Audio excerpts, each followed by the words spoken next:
Ladies and gentlemen, it's 7 o'clock. I'll call the April 10th, 2019 meeting of the Board of Planning Commission to order. Our first item on our agenda tonight is adoption of the agenda. Mr. Chairman, I move we adopt the agenda as presented. Second. Motion's made and seconded. No further discussion. Hearing none, all those in favor, please say aye. Aye. Opposed? Ayes have it, our agenda is adopted. Next item is approval of the work session and regular meeting minutes of March 13, 2019. Mr. Chairman, I move we approve the work session and regular meeting minutes of March 13, 2019. Second. Okay. All those in favor, please say aye. Aye. Opposed? Okay. Minutes are approved. Our next item is public presentations. Public presentations are limited to issues that are not included on the meeting agenda. It's intended as an opportunity for the public to give input on relative planning issues and not intended as a question and answer period. Does anyone have anything they'd like to address tonight that's not on the agenda? Seeing no one come forward, we'll move on. Public hearings. See, we have 5 tonight. First one, 2019-03-02. Barbara Darad. Request for conditional use permit for a short-term tourist rental. Property is located at 259 Blue Chase Road in Skyland Estate Subdivision, identified on tax map 23A, section 4, block 10, as parcels 11 and 12, and zoned R1 residential. Mr. Wendling. Good evening. Good evening, Mr. Chairman and members of the Planning Commission. Yes, Ms. Rad and her husband previously operated a short-term tourist rental prior to 2012, but since that time they have rented it out as long-term rental to tenants. So we deemed that this use is not grandfathered. The property will be managed by the applicant as it's located next door. It is located in Skyland Estate subdivision, but does not meet the setback requirements for being 100 feet from any adjacent dwelling.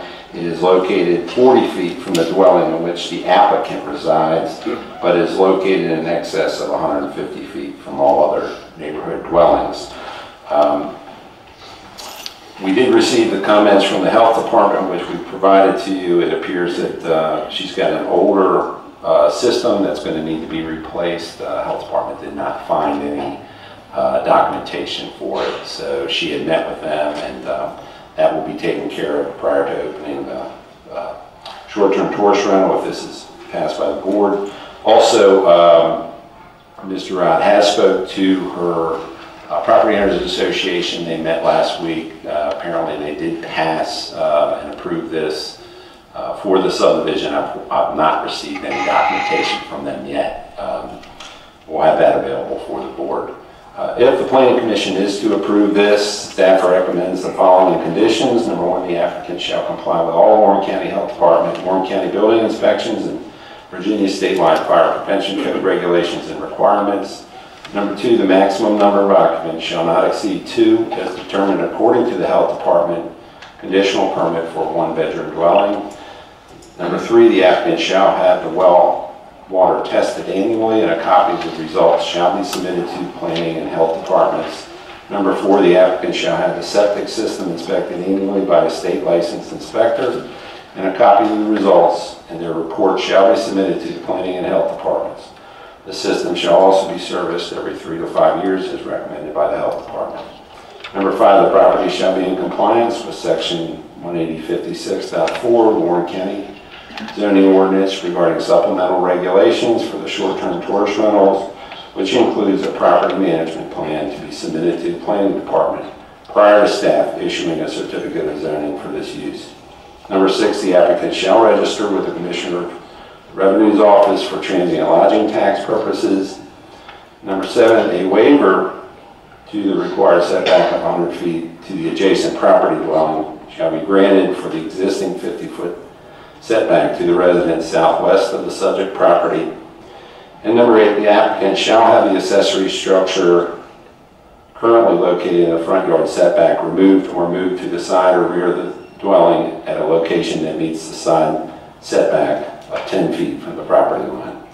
This public hearing has been properly advertised. Adjacent property owners have been notified. I I'd be glad to answer any questions, and the applicant is here also.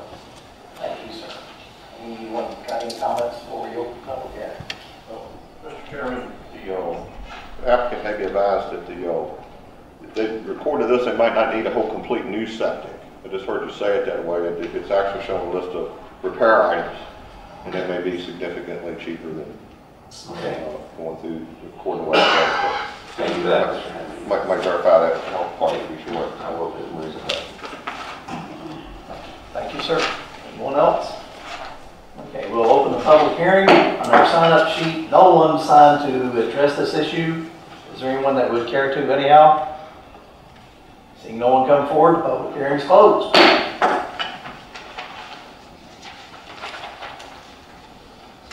Looks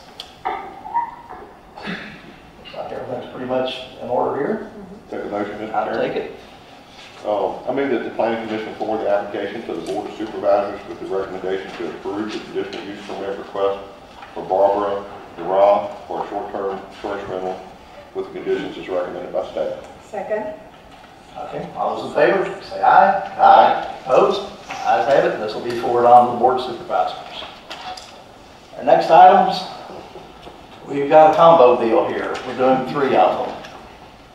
CP 2019-0301, Ed Murphy, Crooked Run Center LLC, request to amend the future land use map of Warren County Comprehensive Plan to change the future land use designation of properties identified on tax map 12M, section 2, as parcels 11, 12, 13, 14 from commercial to mixed use development. The second one, Ed Murphy, Crooked Run West LLC, the request to amend Warren County zoning map and rezone approximately 57.8 acres from commercial to suburban residential, approximately 37.6 acres from agricultural to suburban residential, and approximately 14 acres from commercial to agriculture. The property is located in tax map M as section 2, parcels 11, 12, 13, 14, located off Crooked Run Boulevard in the North River Magisterial District. Third one, 2019-0301, Ed Murphy, Crooked Run West LLC, a request for additional use permit for planned residential development. The property is located off Route 340-522 Winchester Road and Crooked Run Boulevard, as identified on tax map 12M, section 2, as parcels 9, 10, 11, 12, 13, and 14. Ms. Logan. Thank you, Mr. Chairman. As Mr. Myers said, the applicant is requesting the rezoning and a conditional use permit for a planned residential development on the property. I'm going to highlight sections of my staff report. It's very long, so I'm not going to read all 7 or 8 pages, but the applicant is requesting 150 assisted living units, 600 apartments, 125 single-family attached units, which are the townhomes, and 150 single-family detached units. They are further requesting to keep 23 acres zoned commercial, 14 acres of which would be neighborhood retail uses, and 9 acres which would be left as open space. They are proffering to the county 26.8 acres in public land. This property was rezoned in 2009 from agricultural to commercial, which included a proper statement and development conditions at that time for a shopping center. The future land use map in the comp plan does identify this for commercial, so a request has been submitted for the future land use map to be changed to mixed use, and that's one of the applications tonight that the applicant has requested. I do have several pages in my staff report relating to the comprehensive plan and comments. For public utilities, the county received a letter from the applicant's attorney requesting that the county amend their voluntary settlement agreement to provide water and sewer to this residential portion of their property. And that request has been sent to the town from the Board of Supervisors to request if they do have public water and sewer availability for this, and if they would be willing to supply that. So I did receive an email from the town manager that they're scheduled to discuss that at their work session on April 15th. And the revenue sharing project, this is the transportation kind of element of the project. There is a VDOT has approved a revenue sharing project and allocated $10 million towards a road which would go from Crooked Run Boulevard and connect to Rittenhour Hollow Road. And that, the VDOT has allocated $10 million, and then the applicant would provide the matching funds towards that project. And that is part of the proper statement on this. I did email the planning commissioners the traffic impact analysis, which we received on Thursday. It's 300 and some pages, but I printed the summary for you and put it in your packet and emailed the entire document. And that went to VDOT. I believe it was delivered by the applicant's traffic engineer today for them to begin their review. So we haven't gotten comments back from VDOT on that yet. The applicant did submit a draft proper statement to our department yesterday, which I also emailed the commission. Those proffers include information on the master zoning plans, transportation, residential home sizes, the phasing of the development each year, community design, public water and sewer, cash proffers, and dedication of property. I also printed a copy of that and put it at your desk.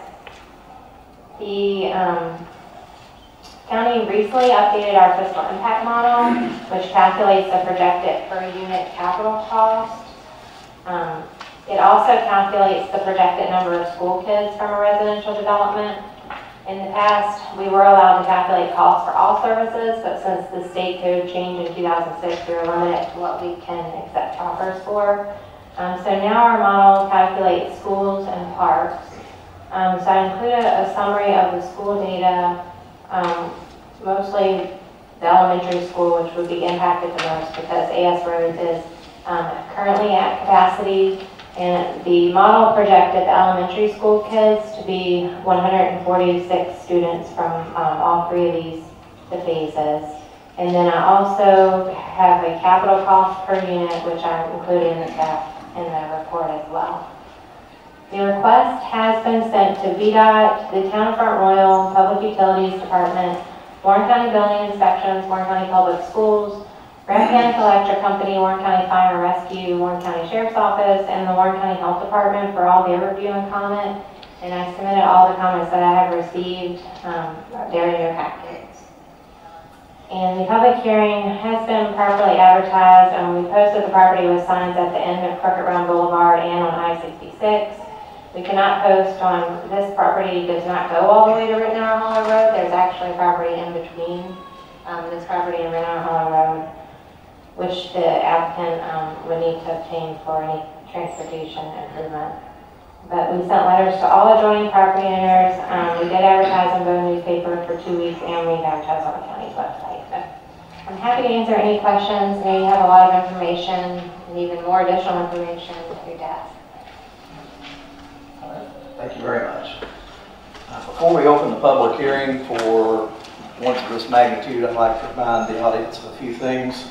You're requested to keep your comments short and avoid repetition of what other people have said. This is the thing of, if someone has said something you agree with and made your point, you don't have to make your point again. Just please say that you agree with someone and let's get on with it. We'll duly note it. We're trying to limit speakers to 3 minutes to make your point. Cindy will be keeping time, and we'll say time when 3 minutes is up. Individual speakers may speak once. All comments are to be directed at the Planning Commission, not at the audience. Be considerate of your speakers. There should be no applause, booing, or other audible disruptions of the proceedings. Through show of hands, the chair, in case the vice chair tonight, may ask for a show of support and comments by the speakers. Placards, posters, or other means of visual display or comments will not be permitted in the meeting room. This does not include information or material passed as part of factual presentation to the Planning Commission at the hearing. The Planning Commission will not tolerate personal attacks by anyone on any of the participants in the proceedings. Anyone who violates the guidelines may be asked to leave.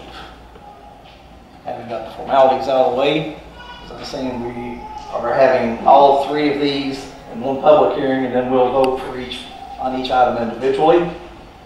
We have a sign-up sheet tonight. I have 15 people who I see have signed up. When you come forward, please state your name and address so that we can have it on our recording, so it makes it easier for the minutes, and also sign in on the signage.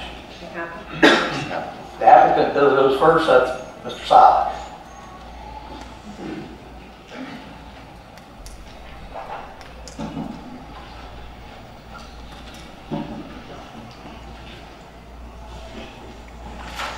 Good evening, and while we're getting some visual aids for you, let me thank you for your time tonight. My name is Joe Silent. For the record, I represent the applicant. Applicant has been working on this project, and it just started in February when there was a joint work session between town and, the Planning Commission and the Board of Supervisors. They had been working on this with the county officials since last fall. There are approximately 850 units and 150 units which are going to be age restricted in an assisted living facility. And you've been reading in the paper 1,000 units, so 150 are going to be an assisted living facility, which I think is important to note. As Ms. Logan stated, the property is being rezoned from commercial, not agricultural, but commercial to residential. The environment has changed over the last 10 years concerning retail. Our habits are different. We shop differently.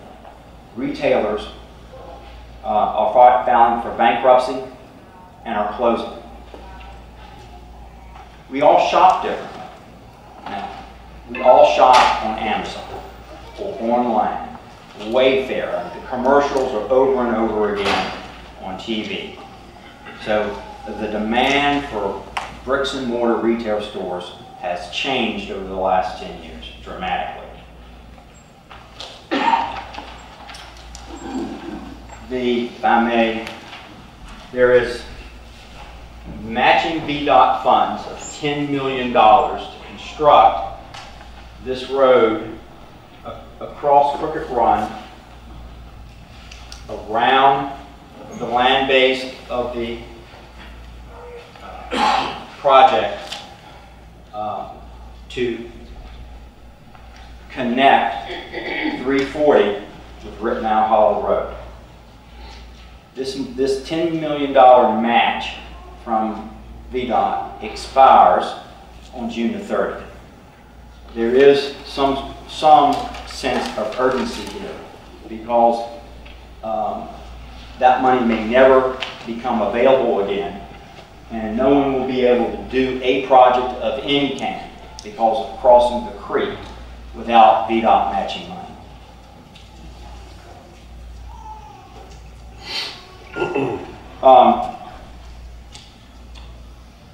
Ms. Logan mentioned schools.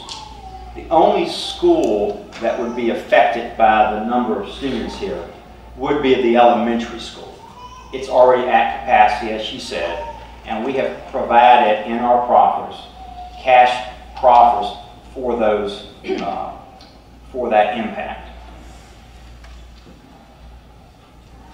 All right, the traffic that's going to be produced by this residential development and a little bit of commercial will not be as great as the traffic already built in to the commercial zone. It is reduced by 58%.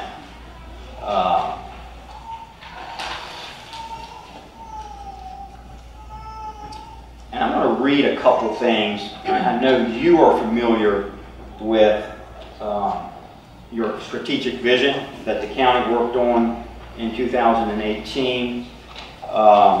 If I may, just read a couple snippets out of it. out of our vision, it says enhance opportunities for quality wage jobs that allow residents to live, work, and raise families in the county. Support an excellent school environment that retains quality teachers and graduates the next generation of leaders.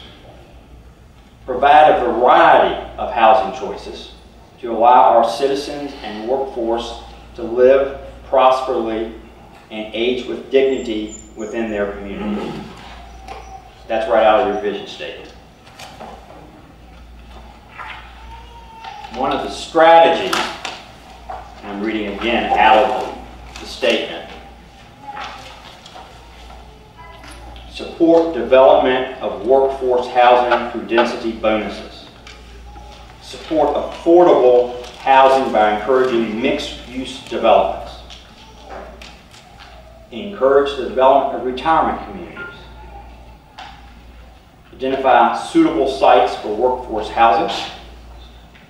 Support development of workforce housing by allowing for more by right development of a range of housing types, including multifamily and townhouses in some zoning districts.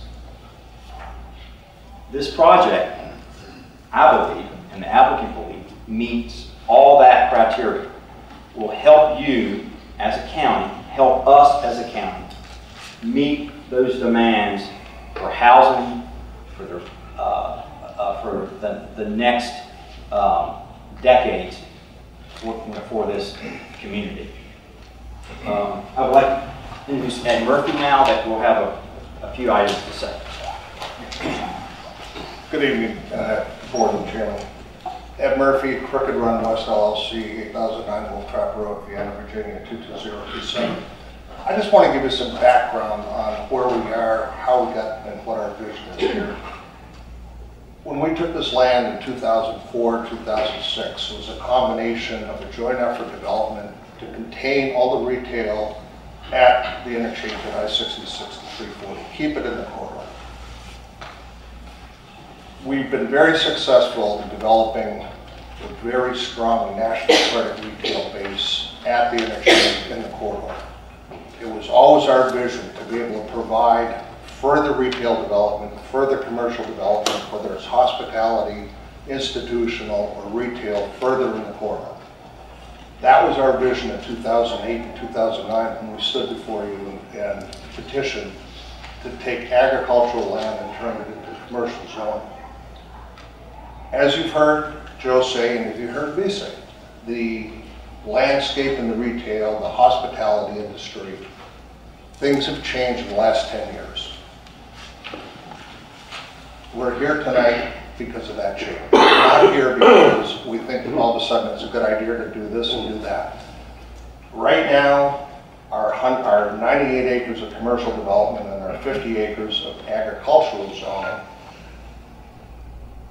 it basically, you know, VDOT has proffered their revenue matching funds to make this project a reality. It's not going to become a reality without the proper planning, the proper uses.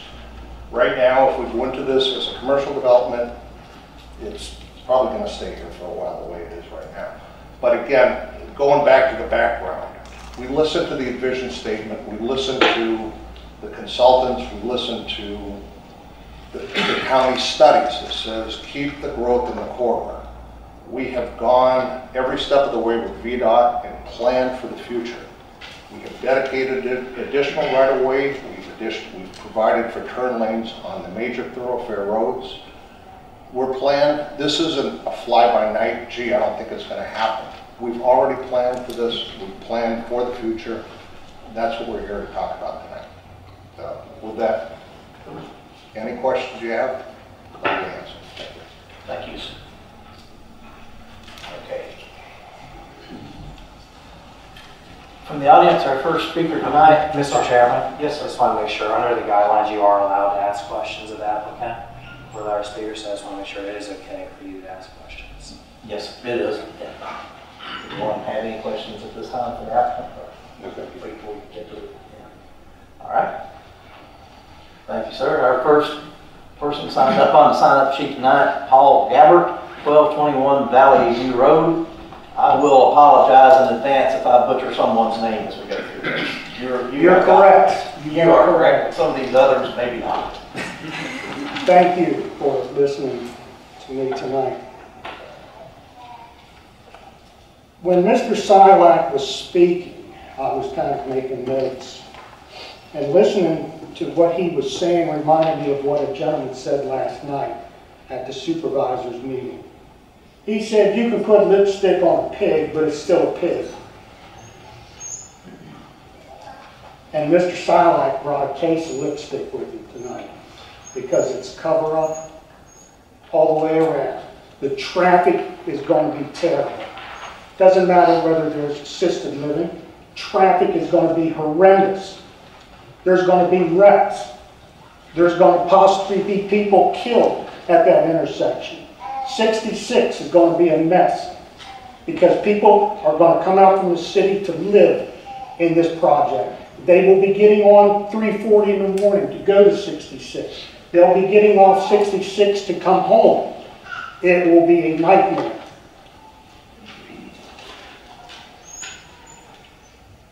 The bridge.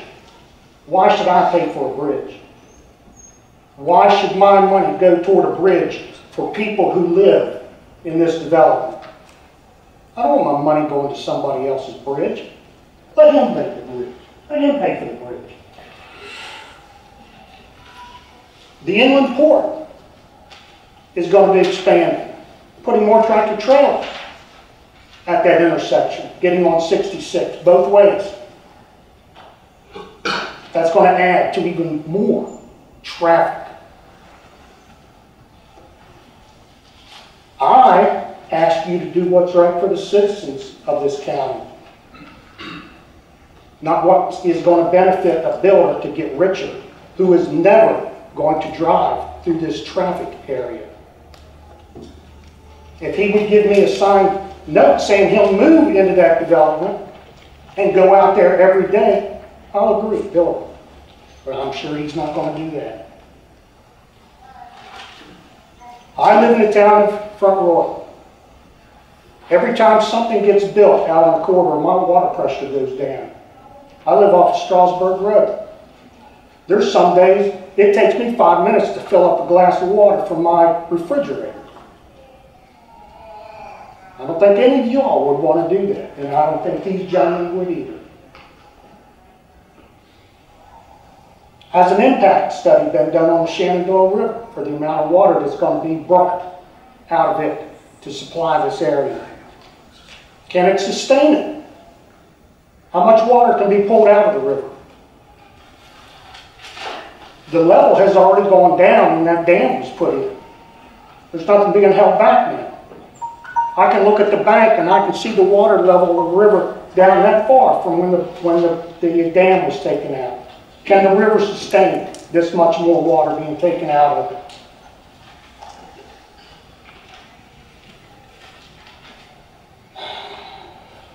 I guess last is, I just really want you all to think of the citizens of this county and not a developer. I can't help it stores are not doing good. I can't help it that Amazon is online and offering cheaper things. I can't help that. But you all can help the traffic not be so bad in this area to bring another development. You can help us, the citizens, and not the developer. Thank you. Thank you. Also, personally thing, if I may, getting back to the comments of lipstick on a pig, one of the comments I made on our rules tonight is being considerate of fellow speakers. Please hold the insults down. This was a speaker from last night, sir. I wasn't here, I'm just telling you, and I'm not going to get into arguments. Different story. Our next speaker tonight, Greg Harrell, 420 Timber Ridge Drive.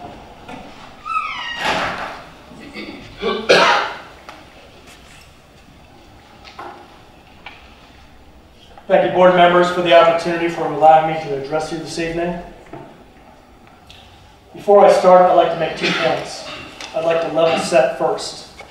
And that is, I hope that you are open, you have your ears open and your mind open to all of the citizens that are speaking here tonight not just to the presentation.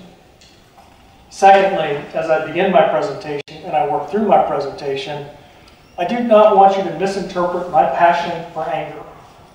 I'm not angry, but I'm very passionate about this very issue. So please, if I come across as being loud or expressing emotion, it's not anger. It's just my belief in what is happening in this community. I'm not going to stand here this evening and tell you whether I personally support the 1,000 home residential development on the north side of the county. I think the majority of the speakers and guests in the audience here this evening will be able to do that quite confidently. Tonight, I would like to present to you a 2016 report produced by the Urban Land Institute. I'm sure the zoning directors are familiar with this organization, and I'm sure that the Fairfax-based developers are experienced with this organization as well. If you feel compelled to move this project forward, despite the turmoil in our government bodies, then I implore you to read, learn, and fully understand every word in this report. This report details the economies of inclusionary zoning. For those of you that don't know what inclusionary zoning is, quite simply, it is 3 words that I've heard this evening. Workforce housing. It is workforce housing done properly. Done properly. It isn't a sham real estate deal with a rogue EDA director funneling organizational funds and an inflated amount to their family members and then turning around and selling said property to a local developer for $10. That's not what it's about. You, the board, have the opportunity right now to do the right thing. You are calling the shots. The developer wants something from you. They want something from you. If you have one inkling of improving this project, you must do your constituents the service of demanding that inclusionary zoning be part of this project. We don't need more parks and open space. Parks cost us more money. People in this area have basic expectations. They only demand modest, safe, and affordable housing that will not break their bank. If you will allow me, I have just 2 more sentences, 2 more paragraphs. Please. Thank you very much. You, the board, have the opportunity right now to lay the framework, to lay the future framework to ensure that the residents of this community are involved and are given the opportunity to remain here. They don't want it for free. They just want what is fair. In conclusion, I'm going to read one statement from the conclusion of this report. Inclusionary zoning at its most effective is only one. It's only one tool in what must be a broad-based toolbox available to local governments to meet their workforce housing needs. If you feel compelled to move forward on this project, please educate yourself and consider all of the externalities of all of the stakeholders of this community. Thank you very much. Thank you. Next speaker, Gary Kusher, 1106. Listen up. I'm sorry. Your writing's better than mine. I can't read it. I'm Gary Kushner and 1106 Fetcher Road. I'm here tonight to speak on behalf of the Warren County Concerned Citizens Coalition. And I know normally that you grant someone representing a group 10 minutes. I don't need that much, but I surely can't speak for a number of people in our organization in 3 minutes. I hope I'll be granted closer to the 10 than the 3. Crooked Run West, the application includes many factors they feel justify their rezoning proposal. I'd like to address each one of their basic justifications. The applicant says that their proposal for concentrated, dense residential development is consistent with the Warren County strategic vision. Well, I haven't seen this vision statement, but if the developer's assertion is true, then it's not a strategic vision, it's a strategic nightmare. I can't imagine that the Warren County citizens would benefit from a vision that promotes a doubling of the growth rate and supports substantial traffic expansion at an intersection that is already frequently challenging. The applicant justifies the requested zoning in part to address a shortage of workforce housing. While the county might benefit from having more multifamily residences, no formal comprehensive analysis has been concluded that the actual size of this problem is known and it warrants further study. Common sense would dictate, though, that building 600 apartments would not be a necessary solution. That would be like killing an ant with a sledgehammer. The applicant says that when the property was rezoned from agricultural to commercial in 2009, the projection for needed commercial development was expected to be successful. The county supported that rezoning because it benefited its citizens by expanding the tax base. It also provided citizens more retail options. The present request would not have a net benefit to Warren County citizens because the associated costs of relevant public services such a development would require and the negative effect increased traffic in the area would have. If any rezoning is justified, it would be back to agriculture so the original by right development could occur. The applicant says there are concentrated dense residential development consistent with the county's 2002 approval for the mixed-use Shadowwood project out at 340 and 522.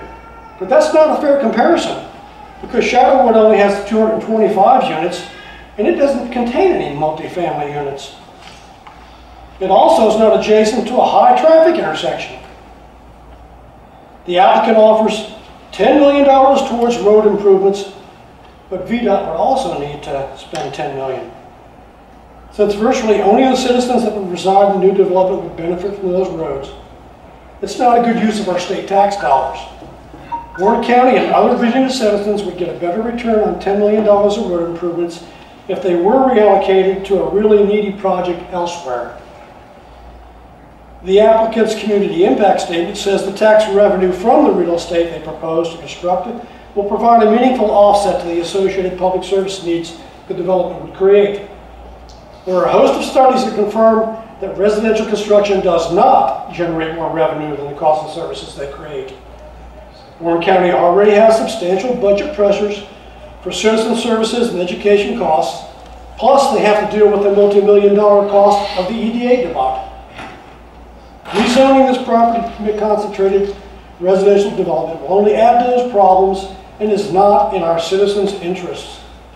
Existing interests shouldn't have to pay more for future taxes to benefit a group of new residents and allow a real estate investor to gain a great profit. Warren County already has 16,000 plus residential households, and there's another 1,000 already approved for development that haven't yet been developed. Over the past 10 years, growth in Warren County has averaged less than 1% a year and 160 units a year. Plus, that development has been spread throughout the county. Approving rezoning for this dense development would double or more the growth rate and have a negative effect because it's concentrated in a single area. While I can't speak to the 400-page traffic impact statement that wasn't available until just a week ago, common sense dictates that 2,000 plus vehicles that would probably be associated with this development will certainly have a negative traffic impact at that location. The traffic is already in that commercial area. It's frequently challenging now, so let's not make it worse. And to conclude, the bottom line is that rezoning this property for dense residential development would be the most damaging land use decision ever made in this county. It would result in more budget pressure for public services and produce a dangerous traffic nightmare. Doubling the county growth rate would negatively affect the quality of life for its existing citizens. I believe your job is to make decisions that benefit existing citizens, not potential citizens or a real estate investment company. Therefore, we respectfully request that you deny their applications. Thank you. Thank you. Next speaker, Michelle Kushner. I got it correct this time. 1106. Oh, careful. Trying to squeeze through. Thank you, and thank you for allowing me to speak. I'm Michelle Kushner, 1106 Fetchit. First, I'd like to go on record to say this will add stress to an already tax-stressed county, and for many other reasons. But I'm just going to address one of them tonight. Crooked Run West has partially justified this zoning change as a solution to teachers' workforce housing. As a teacher myself, I can assure you that the primary concern for our teachers is fair compensation, not workforce housing.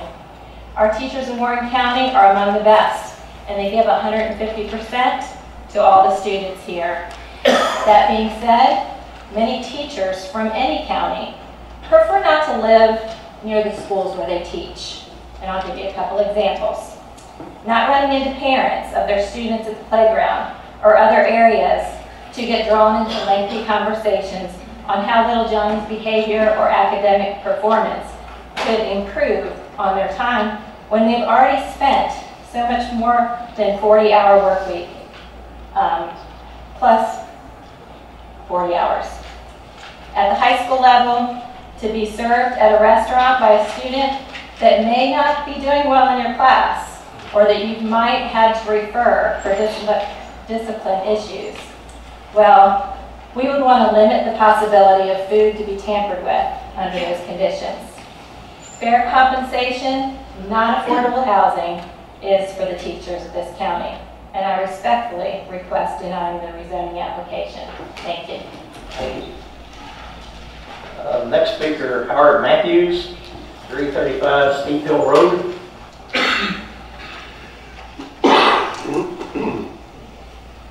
I'll walk this way. We had our first accident on that road just a minute ago. Yeah. I can't address the school, but whoever come up with 800 houses only having 130 student impact is probably selling this too. Our county is over 40% non-taxable land between park, forest, and zoological.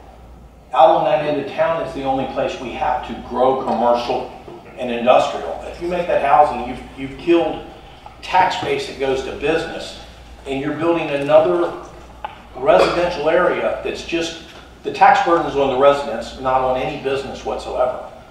You're going to kill Guard Hill Road and Reliance Road with this because you're naive to think people, they're not going to use it all the way through, and trucks aren't going to try to pass through there. It's just bad for the community in a whole, and I am selfish, it touches me. And I own 5 acres out there. A lot of counties, they're putting stipulations on where they're making 5-acre lots or less to stop this kind of thing from happening. And to do this is terrible to this community. I'm short, that's it. Thank you. Darla Wolf, 70 Overlook View Road. Drive. I'm sorry. You have to butcher one. I'm going to butcher things. I'm apologies. That's okay. Good evening. Thank you for letting me speak tonight. I attended the meeting with many unanswered questions, and I have to tell you, my questions are still unanswered, unfortunately. The developer said that they started working on this in the fall, but yet we still don't know if the town's going to support sewer and water for these homes. This cannot be decided upon without that information. That needs to be in writing statement of what we have. Water table studies definitely need to be done. All those homes up there right now, we all have wells. The table will be affected, and we need to know how. I sensed urgency from the developer about the money from VDOT. That's beside the point. We need to answer all the questions of what's best for the people of this county. And just because the money's right there, it'll be there later if we need it. Otherwise, make a different route if you have to. But I mean, we need to focus on what's best for citizens of this county. And by not having the questions answered about the sewer and water, as well as the number of students and how it will affect our fire and police, as well as our EMT services. I think all of that needs to be done as well. And until we have all the facts and questions answered, I don't think that it's in the best interest of the citizens of this county to make a decision. So I think it should be tabled. Thank you. Thank you. Carol Taylor, 351 Rittenhour Hall Road.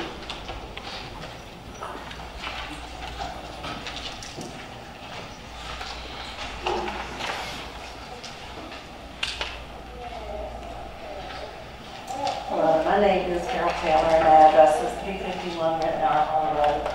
I'm sure you can tell by my address that my concern is the traffic, the road coming out on Rittenhour Hall Road. And I couldn't understand, can we ask questions? No. Okay.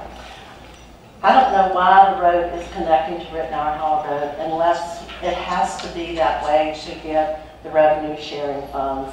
Because Rittenhour Hall Road, I mean, we can't take any more traffic. I can hardly get out of my driveway now. It's a little narrow, curvy road with lots of dips. I don't know what the purpose is of that unless it is to get the revenue sharing funds. And one other question, I keep hearing the $10 million. I've done a lot of research. I don't see where the $10 million is. I've come up with maybe $5 million, but where can anybody tell us where it actually is? I understand they're saying from revenue sharing, but I've been on VDOT's website, I've called VDOT. I don't see where the whole $10 million is. I've come up with $5 million for 2018 that will run out at the end of June. I don't see where the other money is. So my main concern is I'm not sure where the money is. I would like to have proof before it does get pushed forward. I am really concerned about the traffic. The intersection at Reliance Road to make a left-hand turn now is very dangerous. It's impossible. Main concern is the traffic. I have all the concerns the other people have, which I won't address, but the money for the revenue sharing fund and the reason it has to come out on Rittenhour Hall Road is of great concern to me. And I have to say I am concerned and disappointed that our representative, Mr. Stickley, is not here tonight. Thank you. Mr. Stickley is under the weather. He's not feeling very good. It's not trying to miss the meeting. He just doesn't feel good. Okay. Okay. Melanie Salins, 95 Murray's Drive.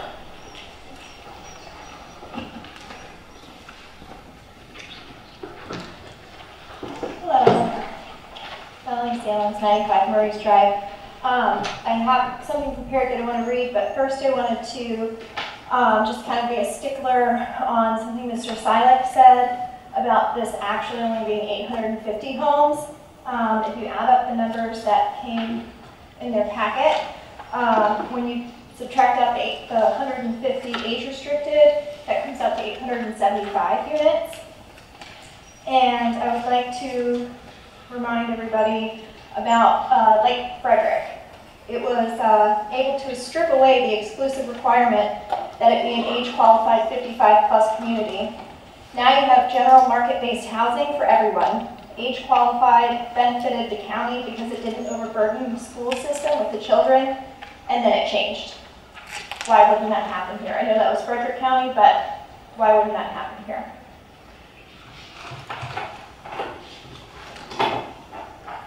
Our community is currently in crisis. Last night, the Board of Supervisors meeting hosted 204 concerned citizens, over 50 of whom spoke regarding the concerns of rising taxes and the state of our public school system, a serious teacher shortage, and need for increased pay for teachers. AS Roads has a capacity for 260 students. There are currently 267 enrolled. This proposed development is projected to add 146 more students to that school. So it seems ironic to be here today, considering a zoning change that will increase all of the problems that we heard so much about last night. The average citizen may not realize this, but residential housing is proven to deliver far less return on taxes than commercial. For residential use, every dollar in tax revenue results in $1.60 to be spent in required services. This is a losing formula. It's been argued that Warren County needs workforce housing. But we have read the EDA court documents and know how that worked out last time. The trust of the citizens has not yet been earned back to take anyone's word for that story again. Unless there are affordable housing units as defined by the Virginia Housing Development Authority, there will be no actual affordable housing. The developer has offered no affordable-based units as defined by the VHDA. I understand the developer is offering parkland in exchange for rezoning, but the land being given is not desirable land. I've walked the land. And we do not need another park. Rockland Park is big and beautiful, and it's only 2 miles away. We have plenty of parks in our area, and parks cost money to build, maintain, and staff. So what they are gifting us is actually just another tax burden. When the developer bought this land, he was fully aware of the large expense of the bridge he would need to build. I understand that he sees a great opportunity to increase his profits by taking advantage of free VDOT tax money that is about to expire. But no tax money is free. That is our money too. Money that could be better spent on projects that would benefit the masses and not just benefit this developer's pocketbook. This is our town. Our citizens will bear this increased tax burden, increased demand on our teachers and schools, increased traffic and road expenses, increased burden upon other resources such as police, fire, water, and sewer, not to mention the increased demand for hospital services. A hospital which was designed specifically to be much smaller and offer less services. No birthing unit, no ICU. Because we were told our population was shrinking. Are you getting close for your 3 minutes? I understand their argument about online shopping and decreased brick and mortar stores, but I somewhat doubt the validity of this argument. I only know of one vacant storefront in Crooked Run. It was a mattress store, and we already have another one. We didn't need to. Staples just wasn't a good fit for the needs of the area. Riverton Commons is on a building boom. Taco Bell, oil change place, physical therapy office, and a wonderful new restaurant. Not to mention the hotel and recent opening of Royal Farms. I believe this developer just doesn't want the extra work and hassle to deal with the commercial, having to build it, continually worry about leasing it, and showing a positive net operating income. Even if the developer's argument is true, it is still irrelevant. The citizens of Warren County are not responsible because the developer's business model doesn't work out anymore. It's just not our problem. Warren County rezoned this agricultural land into commercial. They did this for a reason, to support the population with commercial centers that made sense, that were placed in the right area of the county. This helped the developer. Now the developer wants Warren County to rezone it again for his benefit. I'm sorry, but Warren County has too many problems right now. There should be no rezoning on major community projects until Warren County gets its fiscal house and leadership in order. I view your position on this board as one to act on behalf of the current citizens of Warren County and not on behalf of what's best for one out-of-town developer and the potential future citizens he wants to bring here. Thank you, I appreciate it. I read as fast as I could. Thank you. Okay. Next speaker, Mike Salins, 95 Murray's Drive. Thank you for having us here tonight. I'm here to try and gain some understanding as to how anyone can think that building another 1,025 homes in this location is a good idea. Just last year, Valley Health was given the okay to drastically downgrade our local hospital. There are reasons where the town doesn't need a birthing unit because the town doesn't have the growth needed for one. They also got rid of our ICU. Bear in mind, our local government must have agreed with them or they wouldn't have approved the deal. Now, with that said, why would you want to now grow the town when the town is set up to not grow? They want to add homes which we can't supply water or sewage for. Our current water supply is already strained and pushed to its limits, as the other gentleman said, so I'll skip that. I watched the presentation regarding the planning and development of this proposed community and noticed there was no mention of the actual price of these so-called affordable homes. All I heard was the name Van Meter dropped. For those of you that don't know, Van Meter builds beautiful luxury homes and townhomes that I would love to see, but don't fall into the price point the developer is claiming as lower income homes. Remember, the average household income in Front Royal is $48,000 a year. That's household income. Those do not look like $48,000 household income homes.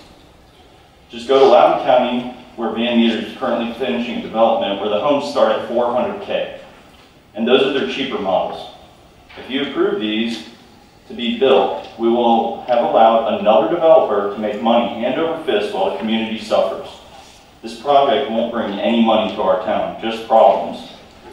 The developer doesn't even live here and won't have to deal with the repercussions of this horrible idea and the impact it will have on our community.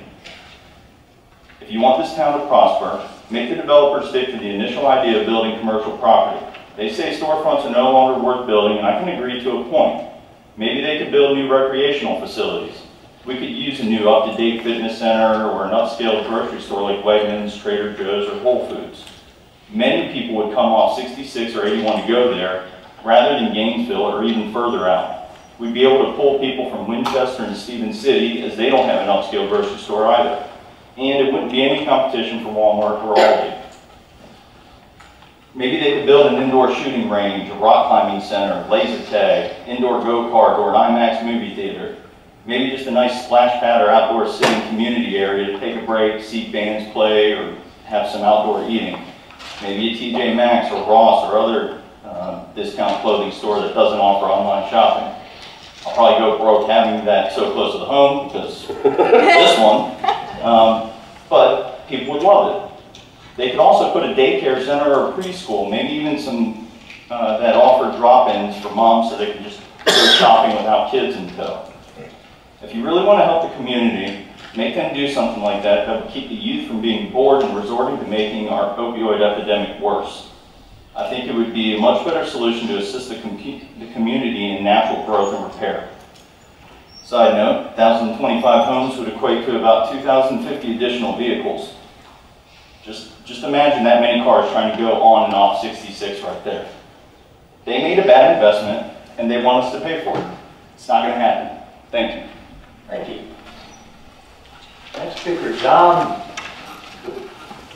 I'll give you the address. 167 Jackson Place, Middletown.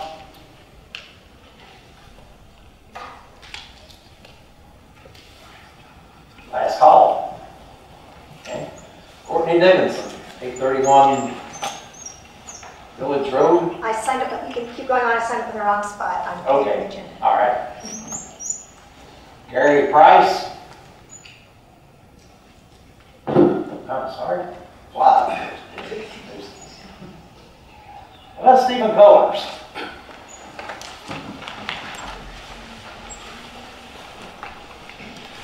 Good evening, my name's Stephen Colors. I'm a lifelong resident of 61 years in the county. I live at Bentonville, Virginia, along the Shenandoah River. Luckily, the last couple of years, we've been blessed with plenty of rain and water, sometimes a little bit too much. But back in some of my younger years when we had dry summers, I watched the river, it slowed, dropped, and then it would come back up. Well, it's changing. You know, Page County's drawing more water, everybody upstream is drawing more water, and when the rain quits, the river drops right now. What's this going to do? There's no answer here for this, but what's this going to do to the river? What's it going to do to Clark County as well as the downstream in Warren County? You know, we depend on the canoe captain river, but you know, we keep drawing out of the river, and we're going to be the walking river of Virginia instead of the canoe captain, because people are fussing now they can't go down the river because it gets so low in the summertime. You know, it's where Fort Raw was built and founded on the river, and this is going to pull, you know, keep building like this, and it's just going to pull the whole life out of our county. So that's, please really consider the river, and if I'm going to beg each one of you, if it don't feel right, don't do it. You got your heart, you know what you got. If it just don't feel right to you, don't vote for it, please. Thank you. Thank you. Last person signed up tonight, Scott Carlson, 361 over Brookview Drive.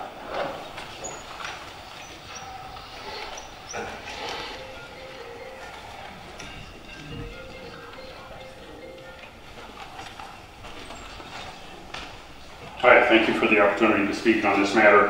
I'm going to keep this really short because I am in full agreement with everything that has been said by everybody that has spoken, with the exception of the first gentleman that shared. As a resident that lives very close to where all of this is going to happen, I will say that when the Royal Farms was being built,